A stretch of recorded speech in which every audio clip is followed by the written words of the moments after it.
Salut mes petits loups, j'espère que vous allez toutes et tous bien. On se retrouve cette semaine pour une nouvelle vidéo dans le Bullet Journal avec 5 astuces qui vont vous permettre de corriger vos petites boulettes dans votre belette. Bah ouais, on est des humains. Première nouvelle, je ne suis pas que un loup, je suis également un humain, et un humain ça fait des erreurs, surtout dans un bullet journal, quand on a envie de tester des choses, et que finalement ces choses, une fois qu'on les a faites, on en a beau les avoir bien faites, ça nous plaît plus. Ou encore, faire des petites boulettes, comme par exemple tirer un trait beaucoup trop grand pour un tableau et dépasser d'une ou deux cases, voire même de ce fatidique petit millimètre en trop qui est moche des fesses, mais qui du coup ne nous laisse pas d'autre choix que soit de ne pas y penser, soit de nous donner des cauchemars la nuit, j'exagère à peine, ou encore de le corriger dans son bullet. Et pour ça, je vous propose donc 5 trucs et astuces, il y en a plus d'ailleurs si vous en avez qui n'ont pas été cités dans la vidéo, n'hésitez pas à les partager en commentaire. Moi je vous en propose 5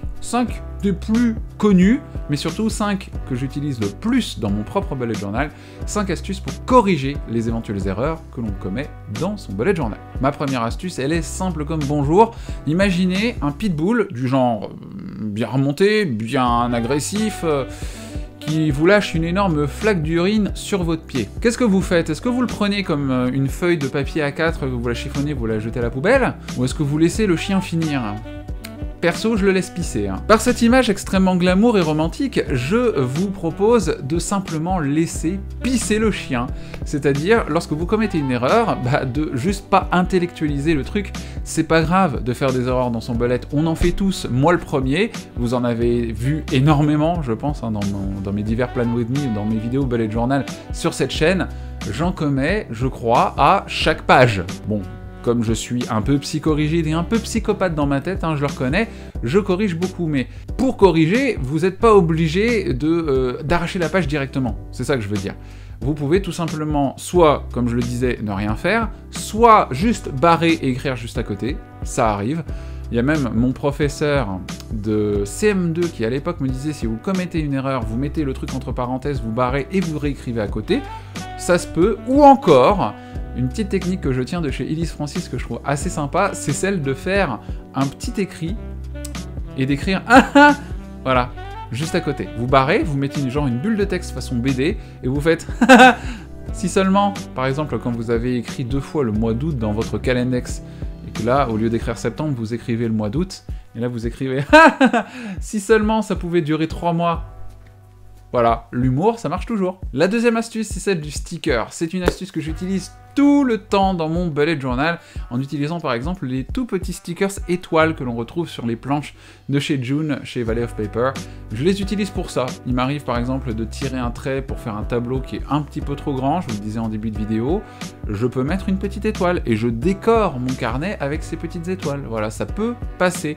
Ou encore, d'y mettre carrément un gros sticker lorsque j'ai envie de dessiner.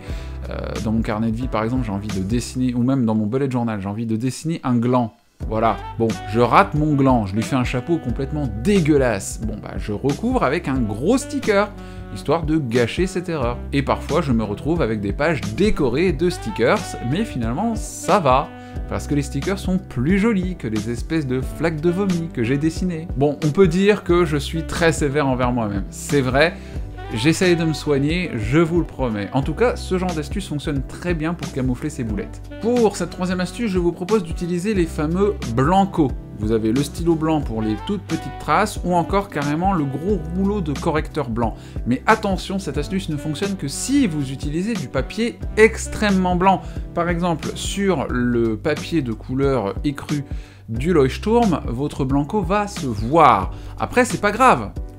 Après, à vous de voir en fonction de vos goûts, si jamais le blanc sur écru ne vous convient pas, ce sera pas une astuce pour vous. Mais sinon, ça fonctionne relativement bien si vous avez du papier extrêmement blanc. Par exemple, le papier des Scribbles That Matter, ça fonctionne bien. Comme je le disais, pour les grosses boulettes, vous pouvez tout à fait utiliser des rouleaux comme celui de chez UHU. Et si jamais vous avez fait de toutes petites taches, ou encore que vous avez écrit une lettre au stylo indélébile, ou encore que vous l'avez écrite avec un réécriveur, que bien sûr vous ne pouvez plus réeffacer, vous pouvez toujours utiliser des stylos blancs pour pouvoir tapoter dessus, afin de pouvoir faire disparaître la lettre en trous. Est-ce que vous faites partie de ces gens qui boivent du café ou du thé ou tout autre type de boisson en faisant du bullet ? Moi oui.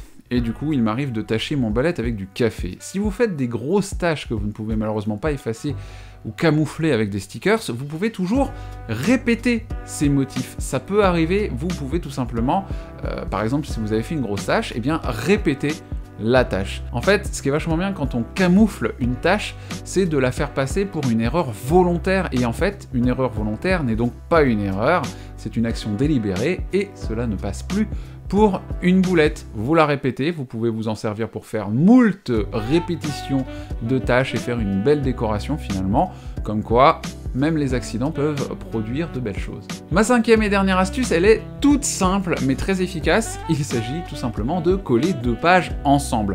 Je vous montre mon carnet de vie puisque j'avais déjà présenté cette façon de corriger mon bullet avec la vidéo carnet de vie. Coller 2 pages ensemble, ça m'est déjà arrivé dans ce carnet-là, ne serait-ce que pour l'introduction, j'avais voulu faire une page de garde, une page de couverture avec des petits stickers hyper kawaii, tout mignons, avec des petits chiens japonais super sympas, ça n'a pas marché.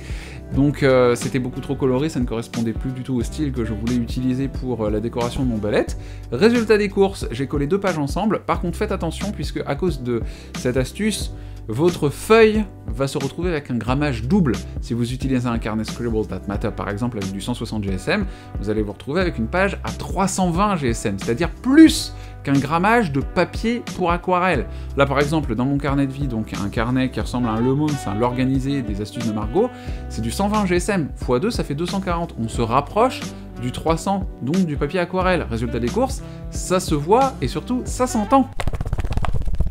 Bon là on dirait plus Jean-Kévin, 13 ans, tout seul dans sa chambre qui découvre la vie. Mais quand même. Voilà mes petits loups, cette vidéo est déjà terminée. C'était mes 5 astuces pour corriger son bullet journal. C'est vraiment les 5 astuces que j'utilise le plus quand je commets des boulettes dans mon carnet. Mais une dernière chose avant que je vous quitte, j'insiste sur le truc, même si personnellement je suis assez psychorigide, hein, je le reconnais, je suis assez gravos avec ces problèmes d'erreur dans le bullet journal. Ne vous prenez pas le chou.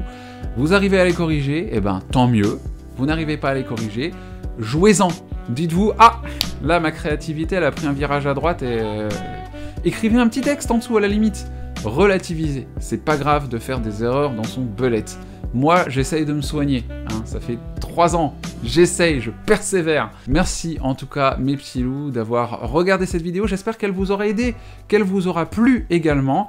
Je vous embrasse très fort, je vous dis bien sûr à la semaine prochaine pour une nouvelle vidéo qui sera mon condensé des lectures du loup du mois de novembre, et bien sûr, restez au courant. Restez connectés sur Instagram parce que je vais vous donner la semaine prochaine le résultat du concours que j'ai lancé la semaine dernière. Vous avez été une masse de petits loups à participer. N'hésitez pas, vous avez encore une semaine, un peu moins, pour pouvoir participer et tenter de remporter le lot mis en jeu qui est un lot spécial Bullet Journal. Justement, l'occasion, pourquoi pas, de faire vos premières boulettes dans vos carnets. Je vous embrasse très fort, je vous dis à la semaine prochaine pour de nouvelles vidéos et on reste connectés sur les réseaux. Bye bye. C'est dur de faire des miniatures pour YouTube. C'est très difficile. La deuxième astuce, c'est l'astuce que j'utilise le plus dans mon carnet, c'est celle des stickers. Chez Jay, c'est chez...